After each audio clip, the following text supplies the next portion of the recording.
আপনাদের চির পরিচিত সাউরা নাট্য একাডেমি পরিচালনায় সাউরা সকল গ্রামবাসী কিন্তু রূপসজ্জা বিনা পানি সাজঘর আবার মাস্টার বাপি দিলীপ বিশ্বাস করুণ মন্ডল শুরু করতে চলেছি কানন কুমার মাইতি রচিত সাউরা নাট্য একাডেমি পরিবেশিত সুকুমার মন্ডল বীরেন ব্যানার্জি নির্দেশিত এক অশ্রুসজল বাস্তবধর্মী গীতিবহুল সামাজিক যাত্রাপালা সংসার কারাগারে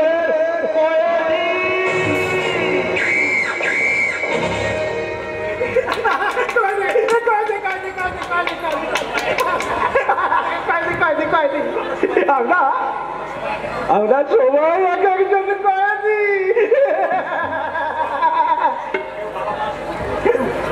কেউ বাবা মার দেহ মায়া মমতার ধরে বন্দি করেনি, আবার কেউ বা স্ত্রীর ভালোবাসার আগারে বন্দি করেনি, আর কেউ বা প্রেমিক প্রেমিকার গায়ে বন্দি করেনি। আমরা সবাই কয়েদি। সবচেয়ে স্বনামধন্য কয়েদিকে জানেন? তারা চুরি ডাকাতি খুন দর্শন করে ভদ্র পোশাক পরে এই সমাজের বুকে আতঙ্ক হয়ে ঘুরে বেড়াচ্ছে।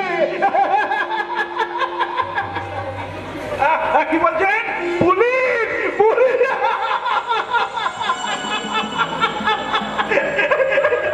পুলিশ তাদের টিকিটাও ছুটে পাচ্ছে না, পুলিশ তাদের টিকিটাও ছুটে পাচ্ছে না।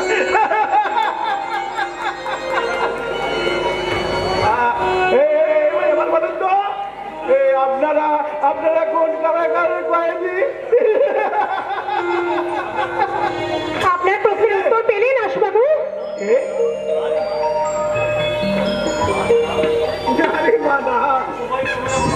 এই সময় কোনো না কোনো কারাগারে বন্দি থাকা সত্ত্বেও উৎসাহ ঘৃণায় অপমানের ভয়ে কেউ কোনো উত্তর দিল না রে মা, কেউ কোনো উত্তর দিল না।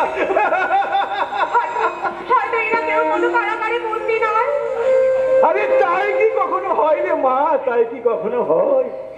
এই পৃথিবীর কারাগারের অসংখ্য কুঠুরি আছে, সেই অসংখ্য কুঠুরি কোনো না কোনো কারাগারে একদিন যে সবাইকে বন্দি থাকতেই হবে রে মা, একদিন যে সবাইকে বন্দি থাকতে হবে, কারণ এই যে নিয়তির বিধান।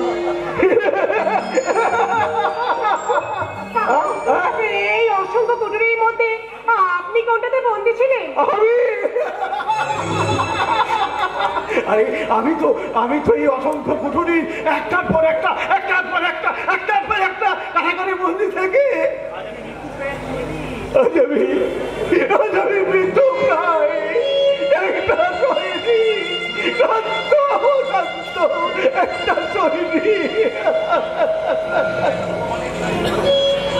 ওই যে ভগবান, ওই যে কালা কানা বাবার ভগবানটা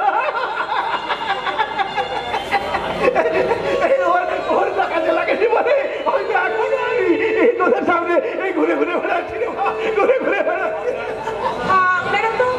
আপনারও তো সংসার, বাবা স্ত্রী সন্তান সবই তো ছিল, তাহলে কেন আপনি এই পদে পদে ঘুরে বেড়াচ্ছেন? মাগো,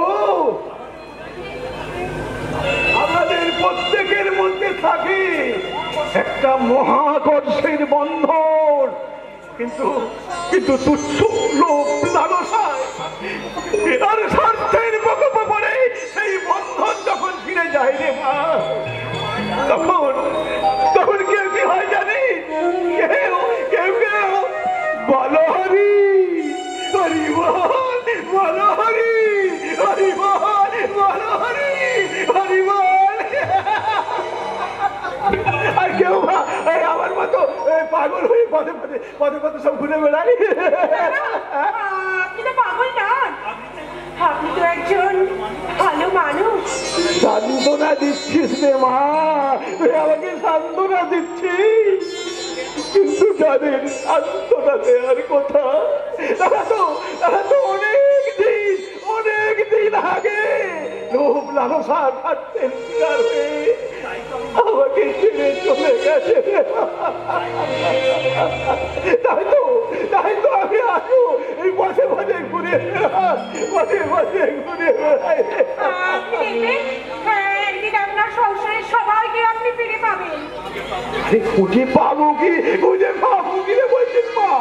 আরে তারা তো সবাই আমার চোখের সামনেই ঘুরে বেড়াচ্ছে। কিন্তু আমি তাদের পরিচয় দিইনি। কেন জানিস? কেন তাদেরকে আত্মসম্মানে লাগবে গো।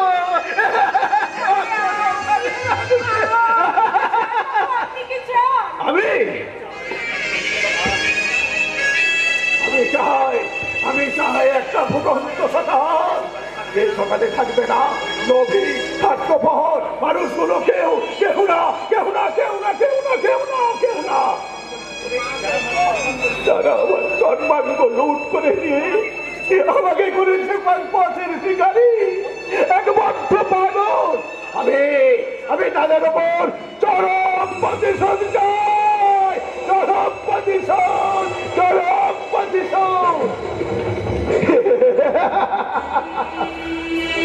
তারা রইল কপাট ভেঙে ফেল কর রেল পারে রক্ত তোমার শীতল পূজার পাশার বেদি।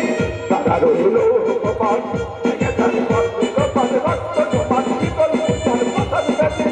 ওরে ওই গরু নিশান বাজারের তোরই নিশান ওরে ওই গরু নিশান বাজারের তোরই নিশান নিশান।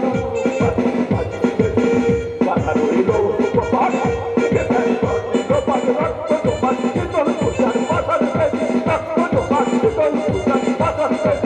রক্ত তোমার শীতল পূজার পাশার বেদি।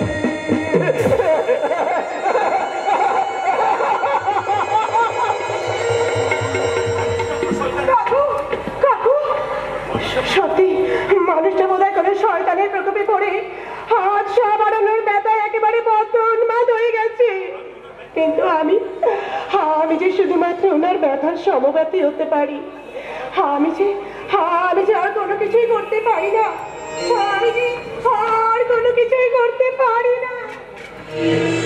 দাঁড়াও সুন্দরী, ওর মতো একটা পাগলের কথা চিন্তা না করে এসো না, আমরা দুজনে একে অপরের উপকার করি।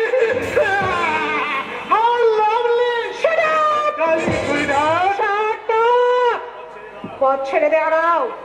মনে রেখো, এটা কিন্তু কলেজের পথ। আমার একটা হাত দিলেই কলেজের সমস্ত ছাত্রছাত্রী এখনই এসে যাবে। কাজ কি? তাছাড়া তোমার হাঁক শুনে তোমার ওই কলেজের বন্ধুরা আসার আগে আমি তোমায় নিয়ে চলে যাব ওখানে নিরিবিলিতে। আমি কালীচরণ করবে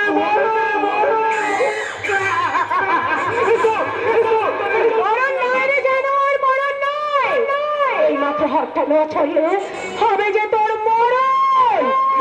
চেষ্টা সুন্দরী, তোমার কলেজের বন্ধুরা আসার আগে এই রাবণ তোমাকে হরণ করে নিয়ে চলে যাবে।